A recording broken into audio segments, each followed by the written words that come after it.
All right, everyone. Thank you for being part of today's micro learning session. Today's session is going to be specifically about agile leadership. And we have Sean, we have Elisa, and we have Yuko here today joining in. And I am absolutely certain they have gone through the material and they are ready with awesome questions for me and or to address questions in the manual. So let's get started.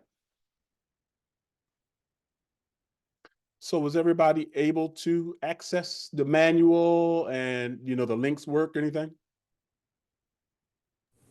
I could not. I don't think I could not get it to come up, but I think it was this computer that I'm using, and I Okay.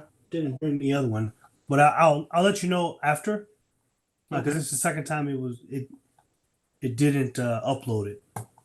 Okay. It could be this computer. And then also to remember, we have the QR code in the email as well that you can scan and bring it up on your iPhone, things like that to stay engaged. So keep in mind that's information that I need to know Tuesday, Wednesday of the week, Thursday of the week, Friday of the week. You see what I'm saying? So let me know that way if we need to correct, if it's something on my end, I can get it corrected for you all to make sure you're good to go. So no worries there though.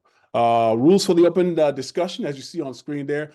The most important thing for me is that you see on the list there is the sharing of your stories from your experience, right? As you probably saw in the material there, the questions are really designed from a was it second person perspective, about you and what did you see and how do you experience it and what are your thoughts about this particular topic that we may be discussing at that time. Of course, cameras stay on, silence any distractions that may be around, and then really just kind of committing to the learning environment itself for yourself. It's going to be different for everybody. So just be mindful of everybody else's ideas and thoughts along the way. These are going to be the topics that we'll cover today. Very easy format, right? Just 4 different topics. Then, we'll address any questions, things like that, and we'll talk about the certificate, so forth and so on. So I'm really hoping that if anybody else chimes in that I'll be able to see them because I'd really hate to miss them. So if y'all hear a pinging sound, a beep or something like that, let me know because I don't want to miss anybody who jumps in as we're going. So again, that's what we're going to be discussing today.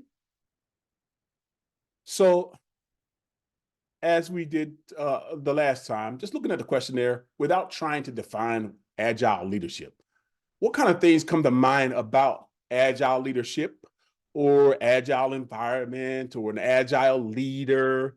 What do you think it is? What does it sound like to you? What does it feel like to you? And you can just throw some ideas out there. What do you think it might be?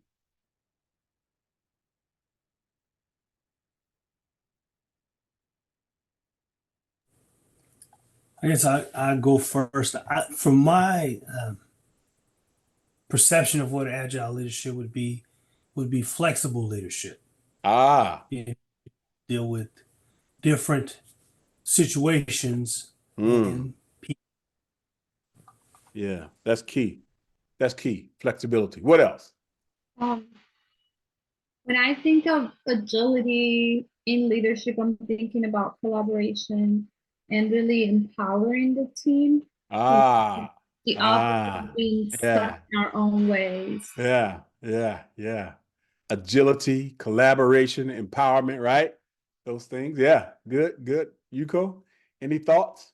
Yes, I think agile leadership is quick response to the Ah, understanding people, yeah, what you're talking about, yeah. and then the leader immediately understood their situation. Ah, yeah. Because that's kind of 2 parts, right? That's kind of, them being able to respond, but also understand what that response looked like because that response to a situation will have a different effect on the different members of the team.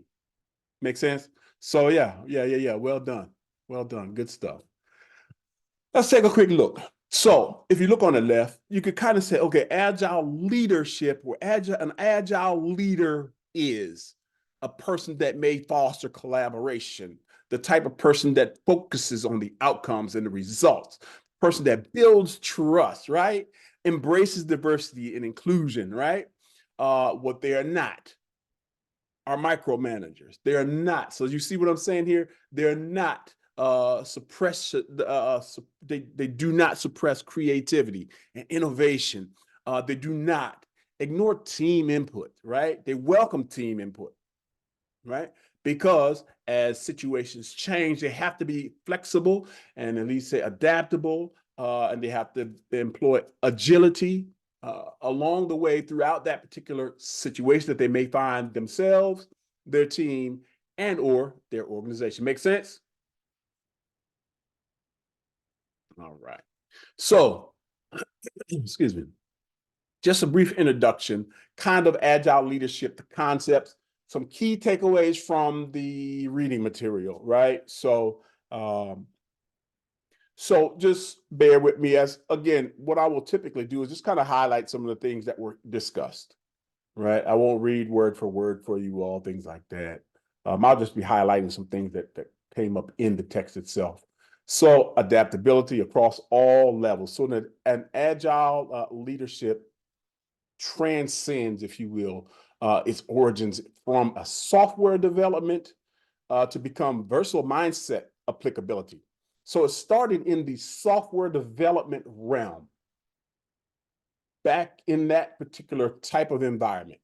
And then it grew, expanded into many other types of industries and sectors and markets, and other leadership styles began to adapt to really create the agile leadership. We'll talk a little bit more about that a little bit later as well, right? So this particular approach highlights the importance of leadership in navigating the dynamic business environment. I know, Elisa, you're in the HR community, right? A very dynamic business environment. Everybody got problems all the time. And some of those problems are brand new problems, right? Change occurs across the educational realm all the time. You can't turn on the news without something happening in the schools systems, right? Same thing, even Yuko as a student, things change in the student's world, not just at the university level or at the department level. It changed for the students, and they have to be adaptable, right? The agile leadership prioritizes that flexibility and that collaboration as a core value. It underscores that significance of fostering the environment where teams can quickly respond to change. You as an individual, as part of a team, can quickly respond to change, work together efficiently, and constantly or continuously improve the processes that you currently have in place to better the outcome of that particular situation. Make sense? Right? This style advocates for that kind of departure from the traditional hierarchical management structure where everything is downward driven, right? It really departs from that because it's saying our structure is more towards fostering collaborative environments in an uncertain situation. We don't know what the outcome is going to be. This is the situation that we're in right now. And I can't have somebody from above downward directing our steps. I need to be able to do this as the HR manager. I need to be able to do this in my classroom as the teacher. Make sense? So an agile leader or agile leaders, if you will, they really do understand the successful outcomes that stem from the collective efforts from their team members, right? And when they acknowledge and leverage the unique talents, skills, and abilities insights of each individual team member. So you as the leader, if you acknowledge and you can leverage those things of your team members, you can do that by encouraging things such as continuous learning, innovation, innovative spirit, adaptability, all things that are vital to thriving in today's dynamic market, whether it's in, supply chain, if it's in academia, if it's in, the hotel industries, casino industry, so forth and so on. Because the agile leadership really does promote a mindset where failure is viewed as a chance to learn, grow, and improve, rather than a setback, right? Learn, grow, and improve. As within the agile framework itself, adaptation is a continuous process. That particular process is driven by the principles of adapting, right? Leaders prioritize regular assessments of progress all the time, and encourage other teams to make slight adjustments, right? Slight adjustments to enhance the overall performance of the team members, and ultimately the end goal of continuous improvement, initiatives, right? And when that's done, they can cultivate that culture of continuous improvement and enable their teams to thrive in an uncertain world, right? And thrive in a competitive world, and thrive in an ever-evolving kind of business landscape, right? So being adaptable, this leadership style emphasizes being flexible and collaborative. It embraces collaborative environments, right? It values that collective contribution. It embraces failure, right? It embraces failure. We learn from failure. And it also, really does embrace that commitment to continuous improvement. So let's take a look at the questions you see up there. All right. So just on what you've learned so far, what you know so far, heard so far, how does understanding of agile leadership concepts, as we talked about here, right? Some of these things here, enable the leader to navigate complexities of rapidly changing business environments and foster an environment of innovation and collaboration. How does the understanding help with that? How does that? Anybody throw it out there?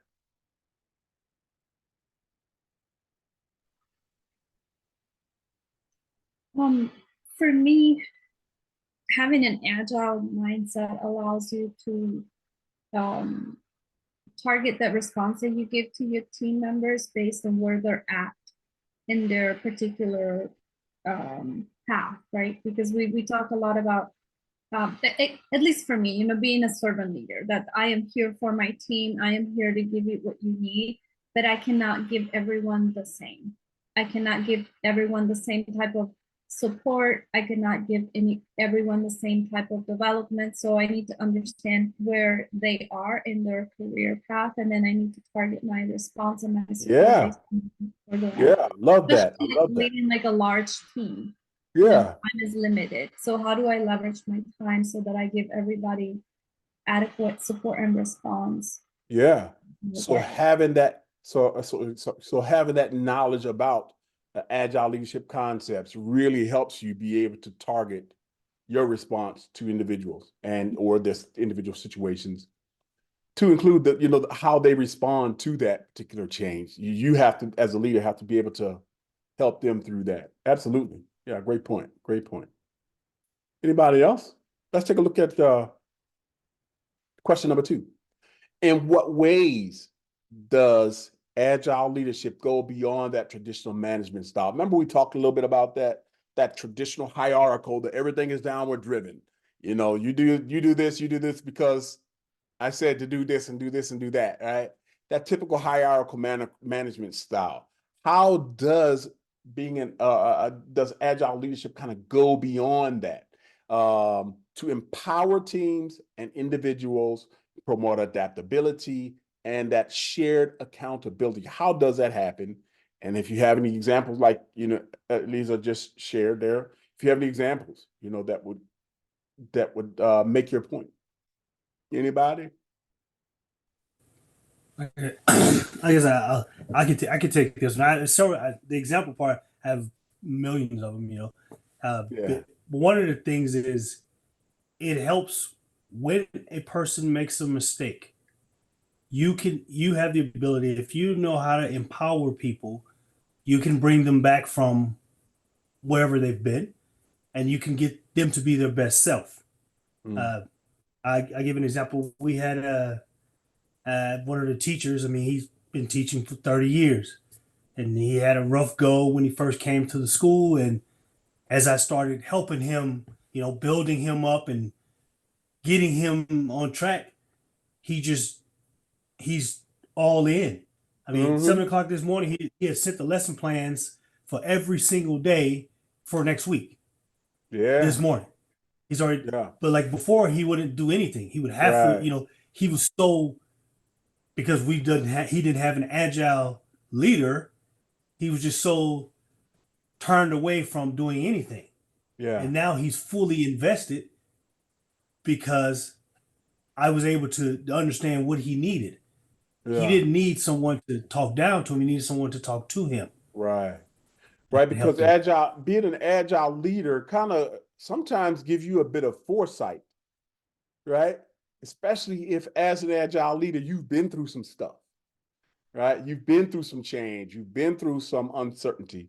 You've been through some volatility. It kind of provides you some insight to say, you know what? I've seen this story before. Maybe we ought to start preempting some things and preparing for some things, right? As we move along. So yeah, that's great. Great example as well. Let's look at number 3. How do agile leadership and more conventional leadership models differ from one another? How do they differ? Like, I'll give you an example. Transactional leadership, for instance, right? Transactional leadership is you do this for me, I do that for you. Just thinking of it as you go to the Walmart, you purchase an item, they give you this item, and you give them that money. Transactional, right? Really transactional. Authoritarian or being an autocratic leader, right? Everything is kind of you do this because I say to do it. It don't even have to make sense other than the fact I've said to do this. How does things like that come into play as far as how do they compare? What are your thoughts on that? Because you've seen early on, like, what agile leadership is and is not, you know what I mean? Kind of list. Anybody? So we've been working a lot on continuous improvement committees. And so what we're trying to do, it goes back to that empowerment, right? We're all in this together. We need to find solutions. So by having structured and organized committees that work on specific goals, and we're giving the opportunity to all levels of the team to provide input and feel like they really, really are part of the decision-making process. Yeah. Yeah. Very important. Being inclusive, right? Being an agile leader means you have to be inclusive. Diversity is important to you. Diversity of thought is important to you. Diversity of culture is important to you. Diversity of insights are important to a leader that operates under the agile leadership principles. So yeah, great point. Great point. All right, let's take a look at the next section here. All right, so the Agile Manifesto. As you heard me mention earlier on, back in the early 2000s, there was what's called the Agile Manifesto. It'd probably be hard to find it now, what was written up for, again, under the framework on the software development, folks, because it's been repurposed and repurposed and repurposed and repurposed, right? Let's see. Do I have an example, right? Can y'all see that there on the screen? Yeah. So this is just one from a particular company, how they've repurposed the agile principles to fit their organization or their mantra, right? You'll see it in marketing. You'll see it in the supply chain. You'll see it in education, the agile principles, things like that. This one here, highest priority in satisfying customers through early and continuous improvement of delivery of valuable software. Again, back in the day, it was really software heavy, the Agile Manifesto. And again, if you do go out and see it out there in the Google world, you'll see a lot of different Agile manifestos, but just know that they've been repurposed for that particular organization, which kind of put it into the realm of where we are now with leadership, agile leadership. It emphasizes the collaboration as we talk. It emphasizes the customer centricity that we talk, adaptability, continuous improvement, because these things have shaped and reshaped our leadership practices over the years, right? So leaders now prioritize these types of values, fostering environments that are conducive to innovation, environments that are responsive, environments that sustain growth in a variety of organizational contexts or settings, right? Agile principle in human resource management will look completely different than agile leadership and agile management in education, in the supply chain, in hotel restaurant management, right? But it's people-centric, right? People-centric leadership. It prioritizes people and relationships over, and I know this is hard for military people to get, over procedures and equipment, right? Man, that's tough, right? That's tough for us to swallow sometimes. It prioritizes people and relationships over procedures and equipment, ultimately advocating for the leadership that emphasizes open communication, again, collaboration and relationship building, right? We understand that effective interpersonal dynamics are essential ultimately to fostering innovation and any project successes that we may have for our team members as a team lead, right? Placing individuals and their interactions at the forefront, just like Elise was saying, right? Placing the interactions of the individuals at the forefront allows that agile leader an opportunity to create an environment where the team members really feel free to express their ideas, voice their concerns, right? And collectively make the decision, collectively, right? The manifesto, as we talk, you know, it prioritizes that customer collaboration. So that was the manifesto from the technology field, right? But many industries said, you know, that actually works well for us because we are a customer-centric organization. So we're going to maintain that particular principle, right? Over contract negotiation. That's just like I've mentioned before. People and their interactions over procedures and equipment. Well, in another industry, they may say, well, we want to focus on customer collaboration over contract negotiation because that's going to emphasize the importance of us understanding our customer needs. Ultimately, incorporating our customer feedback, right? When we're talking like strategic alliance and innovation, right? This particular principle seeks to build on the strong customer relations as well as the integrated consumer insights into decision-making. That's really where building strategic alignment and alliance and partnerships, really that rubber meets the road right there. Because you're involving your stakeholder into the decision-making processes, right? And that particular approach fosters that innovation, and it also increases that customer satisfaction or happiness It also ensures that organizational strategies are aligned, right? Just because we roll it out, don't mean it's good for everybody, right? We have to make sure what we roll out is in line with the organizational vision and mission. And when we roll it out, we have to kind of roll out and see what the fallout is going to be of the rollout, right?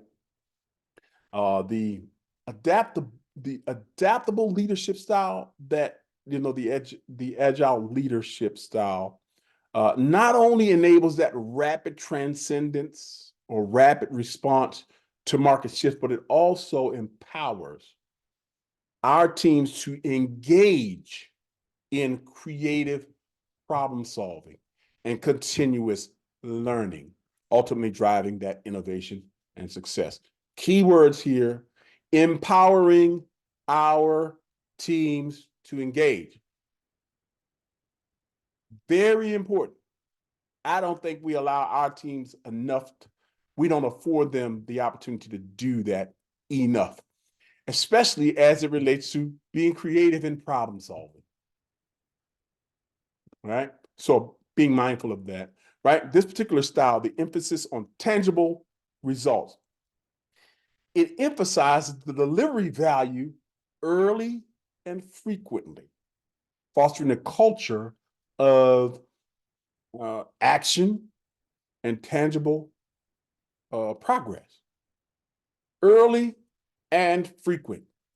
Now, I know we probably heard this of small wins. Y'all heard that over your years? Just small wins, deliver on small wins. That's what you have to do. And that's what this Agile Manifesto principle looks at, is delivering value early and frequently. Key point there. So the final point there, the iterative improvements, delivering value early. So just think of your milestones. Iterative improvements, right? This particular style of agile leadership really does promote continuous improvement, as we already talked about, right? It encourages our teams to focus on iterative progresses in real world outcomes, small wins. Let me drill down into the iterative, what iterative ultimately define, right?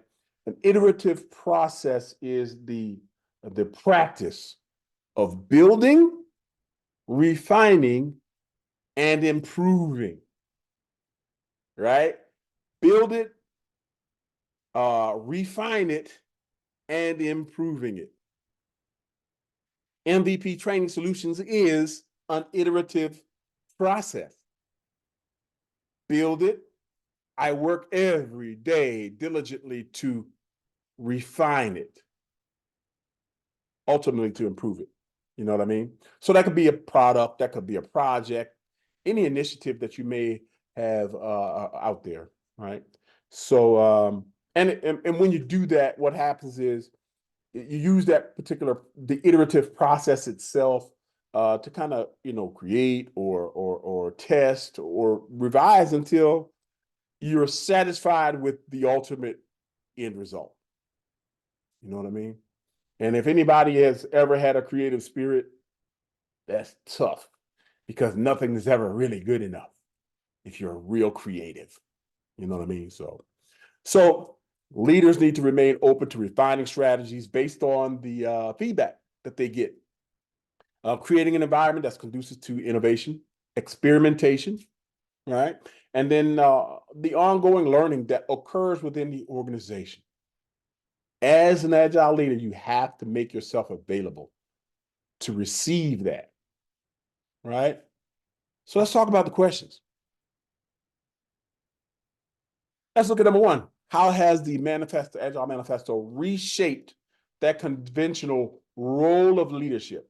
Again, when we're talking specifically about emphasizing the values like individual interactions over processes and tools, right? We talked about that, right?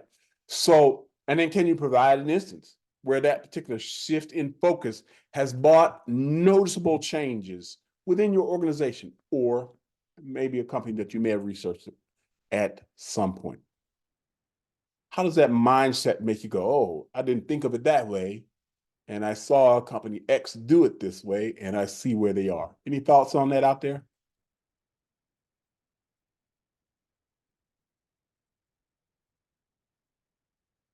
No? How about question 2? What are the ripple effects? What things happen as a result of, right? Things we talked about in the manifesto: customer-centric leadership, strategic alignment, innovation, empowering of the team. What kind of ripple effects happen when responding to change over maybe following a plan on leadership strategies or decision-making?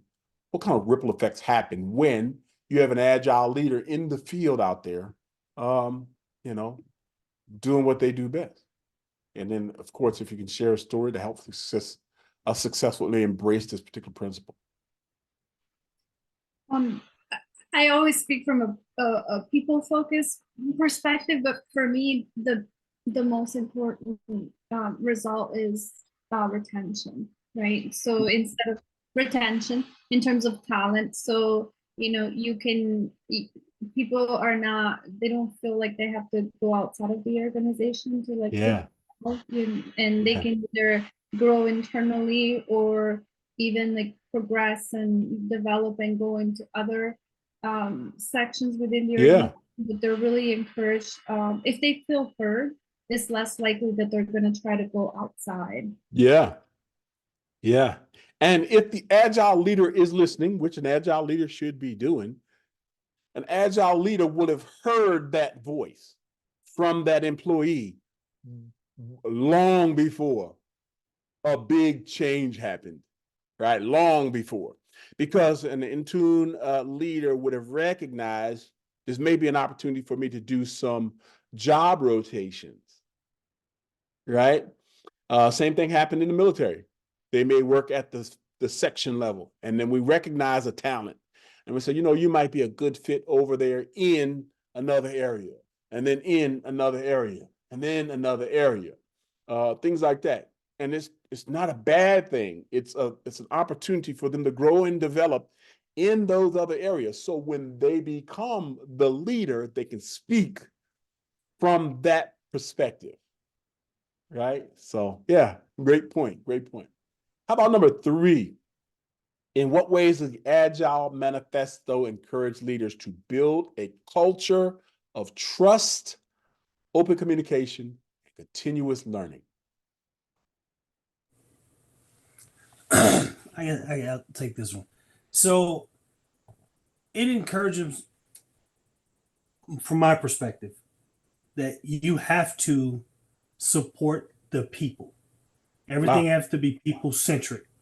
So when you make decisions, you have to think about the personnel instead of the process. When you do that, 9 times out of 10, you won't have to worry about the process as much, because the people will take care of the process because they feel like you are taking care of them. They can come talk to you when they need something. They trust you. So that will eliminate issues that you have. You won't have to go in and say, case in point, us in it being in vehicle ops. If my night shift supervisor knows that I trust him and he can communicate with me and I support him, I'm not going to have to worry about if he checked out the vehicles for the next day. Right. Because he's going to do it. He's going to be, he or she is going to be responsible. And that's where that culture for doing everything. That lack of that culture of trust, they're going to be responsible for everything that they're supposed to do because it's what they're supposed to do. Yeah. I realized that far in, when you have all of these values, you won't have to go ask your team, why didn't you do what you were supposed to do? Right. Because they're going to take care of it. Yeah. Because I learned that later on. I mean, it's unfortunate, but that's when I learned that being that kind of leader, changes the having to go in and get mad at everybody because no one did what they were supposed to do. Yeah. And I'm glad that you also touched on that. Oh, I'm sorry, go ahead. No, that was it. Yeah. And you also touched on that ability to communicate, that open communication. right? The open communication is critical as well because that builds trust, right? That you're able to as a leader, openly communicate with your personnel, share thoughts, share issues that may have come up, maybe unexpected to you as a leader, but you at least get that information down there to them. So that way they're not in the dark, right? Yeah. So good stuff. Let's take a look at some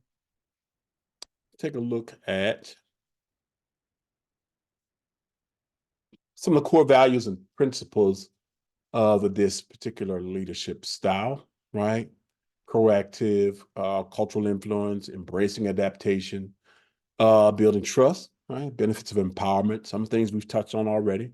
But when we are thinking about agile leadership, that particular leadership embodies a proactive and flexible approach, again, to problem solving, again, to embracing change and opportunities for development, whether it be up for ourselves or our organization or our team, and creativity, rather than just looking at it as a disruption or distraction when change occurs, right? And the leader is able to do that because they can prioritize things like value, right? Value delivery, right?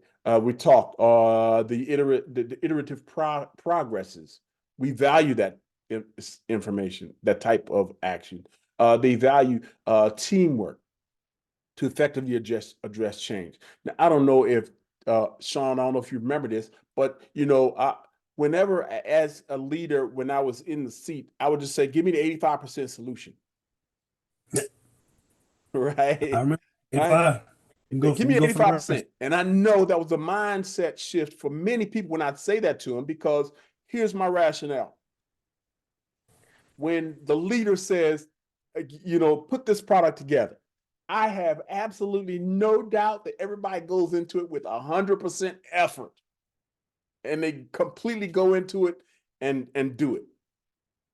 The problem is when they move it to the next level, when the next level leader gets it, and then, with this, the red pen, the marks all over it, and blah, blah, blah, blah, blah, and take this out, put this in, take this out. That don't make any sense. Okay, now people's feelings and prides are coming to play. Look. I know you gave me 100. I actually wanted to just give me 85%. Here's why.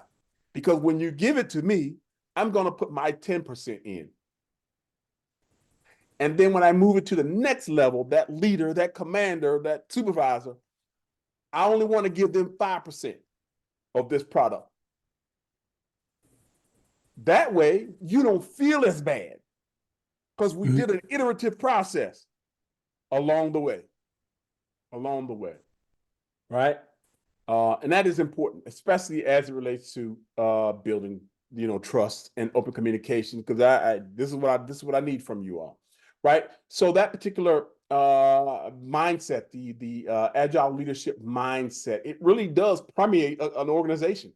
The company culture, it influences the decision making that happens across all levels of the organization if done right, extending beyond just things like project management techniques or IT techniques or procedures or practices, right? Because it prioritizes a mindset that enables the organization to thrive ultimately in a dynamic and competitive environment.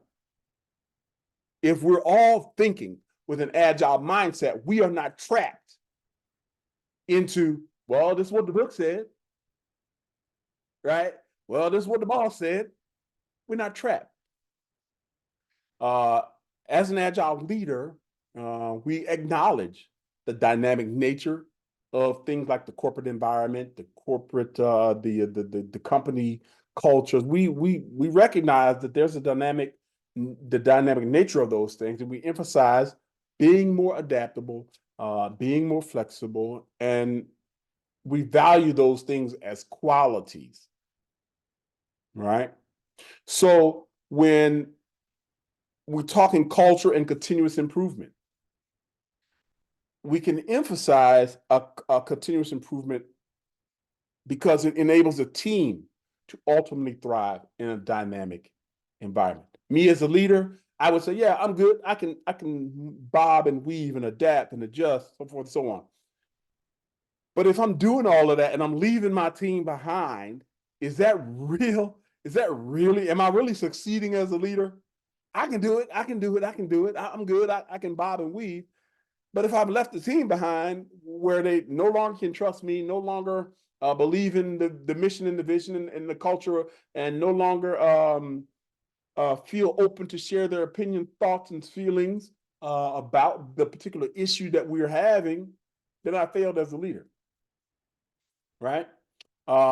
We thrive in a dynamic environment because we are able to remain responsive and innovative, right? Well, that should make some of our lives easy, right? To be able to do that, but not so fast. Here's what I mean. Because if we're talking about building team trust, right, as an agile leader, we emphasize that fostering that environment of trust and autonomy. Trust and autonomy is critical. As we've discussed previously, the leader creates a supportive environment.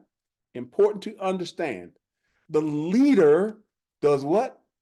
Create a supportive environment where the team members feel, encouraged to take the initiative, to take ownership of their work, and to share to bless us really as leaders with their unique talents, skills, and abilities.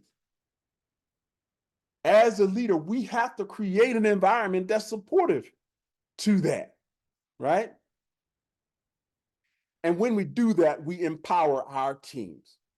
We empower our teams. When we do that, it leads to increased motivation. It leads to increased creativity. It leads to a sense. Oh, sorry about that. It leads to a sense of ownership, right? By the member. But again, keep in mind, I have to, as the leader, create that environment where all those things are okay. That's my responsibility, right? We act as agile leaders, we act as enablers, right? We have to remove the barriers and provide that support to help our team members self-organize, ultimately achieving their objectives. That's our responsibility, right? And we have to own that. We just can't put it off on them and say, this is what you need to go and do. We own that as the leader, especially if you're the leader in the organization. Let's take a look at the questions. Yuko, Yes. how can you cultivate an agile mindset within your leadership approach? Yes, I think the agile leadership, so lead by example for team member. If Yeah, agile leadership shows the in example, so we see the how to do it, yeah, and then leadership tell yeah, us you can do it same way. So yeah. run. Yeah, I agree. Great point. Thank you. Leading by example, man, you can't put a price on that. And that happens in relationships. That happens in relationships with your children, with your family, right? Leading by example. So that is a great way, a great thought, a great mindset shift. That if you need to be the example that you're wanting to see. So if you're in charge of that classroom at the school and you're telling your students you want them to do X, Y, and Z, you ultimately own the responsibility, as Yuko said, was leading by example, not just being the leader. Make sense? In your role as a leader, how do you encourage adaptability? How do you encourage flexibility within your team? Ultimately ensuring that they will shift and respond to changing circumstances to embrace the new opportunities. I want to know what you do. So there you are. You're standing in the middle of HR, right? You're standing in the middle of the staff meeting at the district, school district. You are the leader. How do you encourage adaptability and flexibility within your team? If they ask you that question, what do you tell them? Here's my answer. I lead my team the way I like to be led. Right. I So like that. I don't want, I teach, well, I try to tell my team that they own their own time. So to me, like, time is probably our most prized possession, right? So if you, yes, you have to come in, you have to, clock in your hours, but I really measure success in terms of output. So you are free to manage your team, your time the way it works within your life and your family and your, everything else that you have going on. So if you provide that flexibility, then you are going to get better results, because the time that is put in is going to be quality time. It's not going to be, I'm going to come in just to sit in my chair and make sure that I am seen at work for 8 to 10 hours a day. So again, it goes back to what you said, Yuko, right? Lead by example. Same thing. Give your team what you want from your leader, and also, like, be open. Ask questions. Like, tell your leader what you want, and be open to listening to your team and see what they need. So having that open communication and that flexibility, I think, allows us all to remain engaged. And to produce better results. Yeah. Wow, that's like, great. Out of that time, like, we have that mind frame, right? Where you talked earlier about the traditional leader, like, we need to get out of that. That right. Mm-hmm. Yeah. Yeah. I love it. That was great. Great example. And thank you for sharing that perspective. That was great. Very good stuff. So number 3, how about number 3? As a leader committed to things like continuous improvement. And I know, Eliza, you mentioned about continuous improvement committee that I think you mentioned earlier, right? So as a leader committed to continuous improvement, how do you actively foster a culture of learning, right? Regular evaluation outcomes, and how do you leverage feedback, ultimately enhance processes and products of your overall team performance? And you don't have to answer. I was using you as an example, Lisa. So, like, as a leader, so there you are in that leadership position, and you know that you're committed to improving a process overall. How is it that you're going to actively foster a culture of learning and outcomes and feedback? Well, what are you going to do?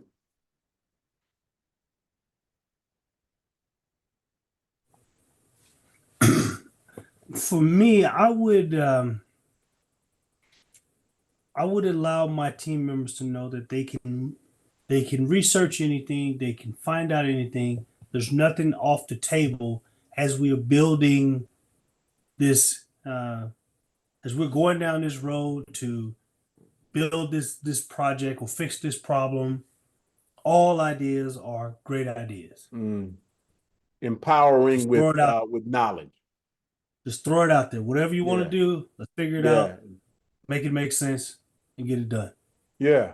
I mean, because as you heard me mention before, ultimately an agile leader is responsible for removing barriers to whatever challenges may be, to, in this particular instance, to them learning and developing and growing. Right? We got to remove those barriers. If cost is the issue, we got to remove that barrier. If time is the issue, we got to focus on how we're going to get them some time off to do this work. Especially if we've told them as part of their annual evaluation, we need you to do some continuing education, but we need you to do that on your own time. Really? Really? So to me, it goes back to accountability and, like, being transparent when you set the goals. Yeah. And also giving parameters. So this is what we're going to focus on. This is the time frame that we're giving ourselves. These are the tools that you can utilize. And then at the end, coming back together and seeing where we place ourselves based on the goals that we set. So because oftentimes people think, flexible leadership, agile leadership is just like do what you want. Right. But it can't, that we cannot have agility without accountability. So Right, exactly right. Yeah, yeah, very good. And I do appreciate that thought on that. And you're right. We have to, and you touched on a key point there, accountability, right? If we're talking about being committed to continuous improvement, I need you to own your iterative processes. I need you to own that feedback. If you know that this is an iterative process that we're building, the process improve, the continuous improvement is a process, and you are responsible for certain things within that construct of that process. I need to be able to hold you accountable, and you need to be able to hold yourself accountable to meeting out the milestones, right? Because ultimately that's going to keep us agile. That's going to keep us flexible, right? So great point on that. Thank you. Thank you. So let's see. So final section here is really about understanding how the other leadership styles operate inside of. Make sense? Because what I know is in every organization, if it's a high tempo operation, within every office, if it's a high tempo operations inside the office, things like that, there are different leadership styles, practices, theories, and principles all inside of that agile organization. I know last week we touched on things like sales, really high operational tempo, high pressure, logistics, supply chain movement, right? HR even, education, all these are really, denotes a high operational tempo in changing environments. But I know that not everybody within that operation is an agile leader. They may come from the perspective of a transformational leader. They may be transformational leaders, which are critical to the success of an agile organization. Make sense? A servant leader is critical to the success of an agile organization. So, what y'all think of these leadership principles from that perspective? So, just to give you a little bit of some context here, when I'm talking about agile context, we're talking about an organization that harnesses the power of its people. Harness the power of its people to do what? To take advantage of new opportunities, to adapt quickly to market changes and challenges. They harness the power of their people to innovate constantly, to deliver better outcomes, to lead with purpose, and to and with a positive intent. Agile organization context, right? So if we're talking about transformational leader, in an agile environment, really involve the synchronizing of key elements to cultivate the collaboration or the collaborative efforts, the creative working environment, things like that. This particular leader is effective in articulating a compelling vision, articulating and how that vision aligns ultimately with the organizational principles and goals, right? The transformational leader is phenomenal at inspiring their teams and fostering a sense of purpose and dedication and commitment to high quality results. That's your transformational leader in an agile setting. Make sense? That's how they operate. And you could probably point around the room at your office that is a transformational leader right there in this particular environment.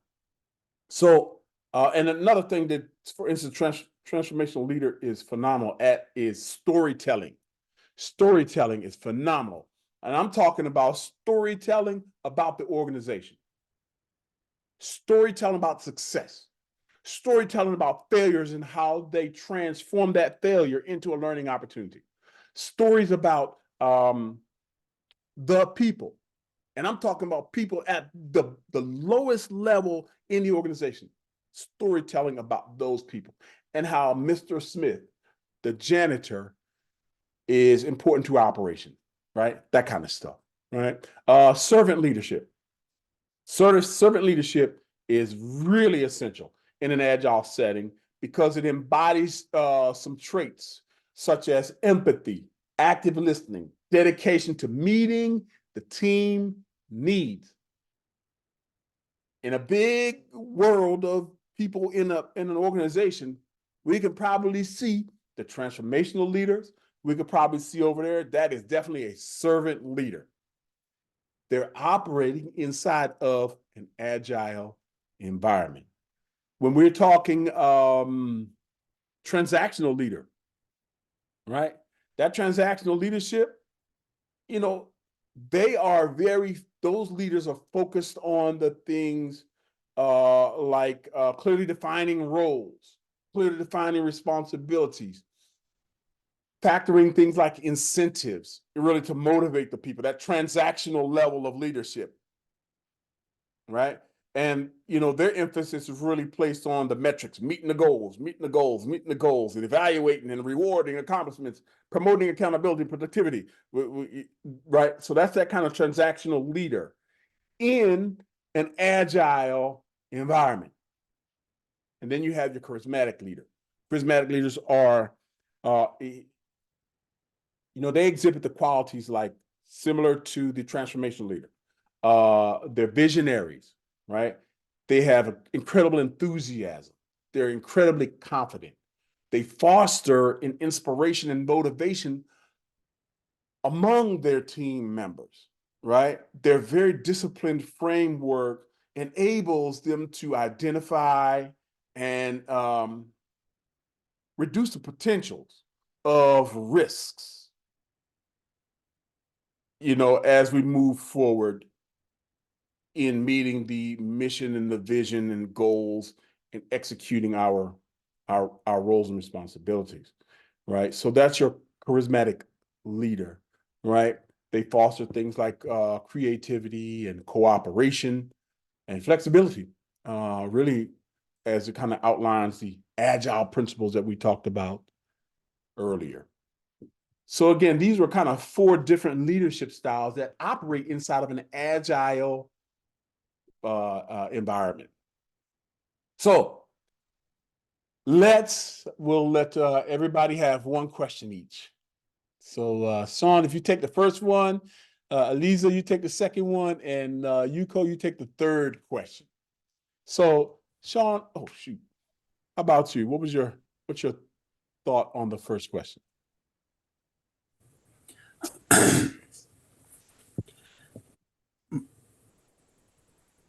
For me, how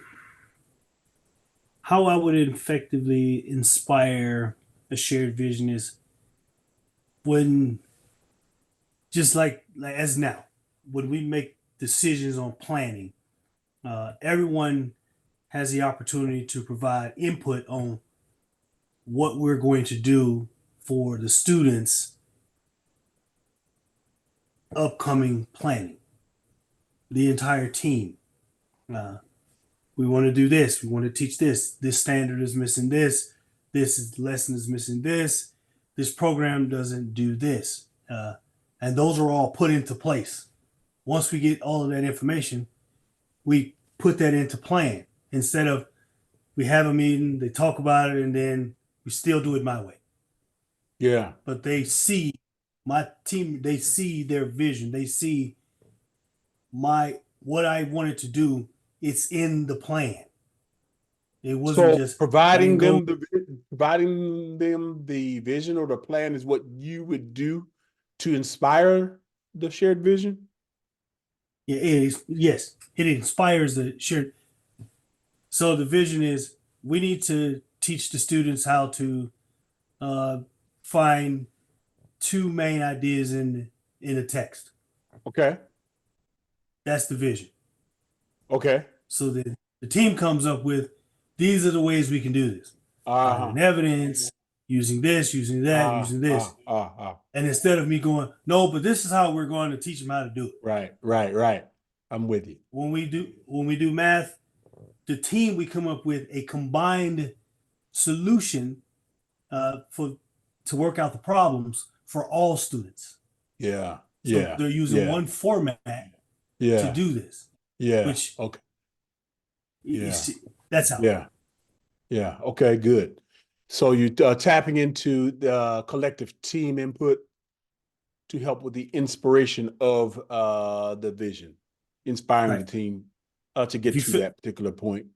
Right. Yes. And ultimately, you know, when, as we talked about earlier, ultimately, when people have buy-in and input, that sense of purpose, their sense of purpose increases. They feel more connected to the results. They feel more connected to the objectives that led them to the results. They feel more connected to their team. They feel more connected to the leader. So good. Yeah, good job. Elisa, number 2, what are your thoughts on number 2? So number 2, it's a 2-part question, right? Mhm. You have the, what do you do in terms of communication with your stakeholders to ensure alignment with the company objective and foster transparency. So I think we need to look at those 2 separate, even though they're Good. combined.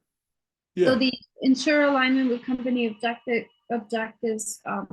It's funny, we just went through our goal settings. So I think having a structured goal setting process is fundamental because, you know, traditionally, for example, HR, we have our own goals and we think we know what the company needs from us as like leader of people, but really we need to look at ourselves as more of even though we're not generating revenue traditionally, we're still business partners. So it's important that the goals are cascaded down from leadership. So ensuring alignment with company objective. First, you need to understand the company objectives, and those change year after year. So what are the objectives, and how do we set our own internal goals to be aligned with the higher level?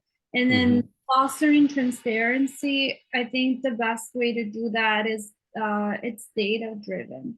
So when I report back to my stakeholders, I try to produce as accurate data as possible to support what we've been doing. So that tell your story with the data. Yeah, because good information is as good as bad information. Right. Right. Fostering transparency. I got to tell you the whole story. Right? Got to tell you the whole story. Now, ultimately, you have to allow the leadership to make the decision on what they choose to do with that information. Make sense? Yeah, good. And a great example as well. Thank you. Yuko, question number 3. Yes, the charismatic leadership, I think, you know, the charismatic leadership, listening people's opinion, and then pay attention to what team member are saying, and ask clarifying question, and show generated interest in their contributions. Variable acknowledge diverse viewpoint to create an inclusive atmosphere. Yeah. And as you touched on, it starts with just listening. Yes. Listening to what they said, not hearing what they said, but listening to what they say in order for you to ultimately take action as the leader. You know, because ideally we want to enhance the goals, the objectives, successes. And in order to do that, we have to be inclusive. We have to take inputs and insights from everywhere before we ultimately make the decision. And then, you know, there's a certain level of accountability, and more people are on board at that point with the decision when the leader actively takes the position of listening. So, well said. Thank you. Great job on that, y'all. Excuse me. So look at that. What questions did you all have so far about what we've learned? Any follow-up thoughts, questions, concerns? Okay. Oh, I'm sorry. Go ahead. I guess I don't have a question. I just just a comment. Uh, happy Women's History Month. Yeah. It's great. It's great to start it off getting this deep leadership insight from these two women giants here Right. in Right. leadership. Right. Great information passed back and forth. Learning a lot. Especially Yeah. for me, Yeah. getting like, okay, I could have done it. Yeah, that makes a lot of sense. Well, Yeah. okay. All right. Yeah. So just thankful for that. That's all I had. Just that comment. Good. Well, thank you so much for that. And you're absolutely right. Women's History Month. And we have two powerful people, two powerful women as part of the team today. So thank you all for your contributions as well. As you see on the screen, these are things that we talked about today. Right? Let's see. So I just want to touch base with you all on this, because ideally we're going to hopefully transition for the next session. We're going to hopefully transition into you all going out to the website and registering for the individual class, right? Got very minor tweaks left to make on what you see out there on the website. But ideally it's up and running. And if, for instance, the next class is scheduled was that 16th of March, 16th of March. If that's a class that you're interested in, attention management, the micro learning lesson, you would go out to the website to go through and sign up that way. Because I know recently I've been pushing a lot of email traffic, things like that. Excuse me, but this will be the way for you to actually sign up for the class. I'll kind of see who signed up for the class, things like that. And it takes you through, when you click on like the enroll now, it'll ask you for your information. Right now it asks for your address. And I don't need the address per se right now. So I'm going to ask my team to not ask for that, because I don't need I don't actually need your address. It just happens to be the framework that the website uses. Make sense? But if you encounter it before I get that fixed, just put your address in there. I don't see your address as far as I know. When I get the message to say, this person, I'll see your name and email address, things like that. And then you'll be able to, then we'll work out getting you the manual and things like that. But this will help me better track that process. Agile Leadership certificate. Look at that. So as I mentioned last session, I do have some things that you all could do for me. All right, just email me your thoughts about the course that we covered today. If you liked it, didn't like it, any suggested improvements, things like that. It's not really designed to be super comprehensive. It's kind of be a hit. Just kind of some continuing some professional development for folks out there. And we only covered one chapter of 12 of the actual course certification, right? What I also asked you to do is to take a photo. Take a photo of you holding their certificate. It could be a selfie. You could get your son to take it. You get your spouse to take it of you, things like that. And just post it on your site, or send it to me and I'll post it on my LinkedIn account and stuff. The next session is set up for the 16th of March, same time, 11 o'clock. Ideally, my goal is to be very consistent in the time, because I know people like to be able to say, well, I know on this day, whenever he says we're doing this, it's going to be at 11, right? Things like that. My goal really is to be able to offer these to you all, but in order for me to do that, people need to be present, right? I think we had 12 people signed up today, and we have 4, but we're here, right? We're here. So I wanted to show you this, right? And I show you this because I first and foremost want to say thank you, Sean, for doing that. This is why I asked, the one thing I asked for y'all to do is to do just what Sean did. If you look down on the bottom left of this post here, this is my post on my LinkedIn account. 14 people responded. 2 people forwarded this post to somebody. But 452 people, that was as of like 9 o'clock this morning, 452 people saw this post. That's potentially 452 new students. This is Sean's post on his LinkedIn account. As of 9 something this morning, there were 26 people who responded to this particular post. Excuse me, 5 people made comments on his website post. So I say that to say how important it is. The one thing I ask you all to do, if you decide to do that, I would appreciate that. And you'll see 452 reasons why I ask you all to do that. Right. But again, thank you, Sean. I do appreciate it. You don't have to do it for every class. And even if you do, I might not post it that particular week. I might wait a week and post it a week from now, 2 weeks from now. But at least I have it the way I can send it out accordingly, things like that. I wanted to tell you, I had 600. I don't want to one up you, but I had 637 impressions. I was going to ask you about that. Yeah, I was going to ask you, how many did you have? 637. 600. Look at that. So just from what we know, there was over 1,000 people. Over 1,000 people who saw that post between my site and Sean's site.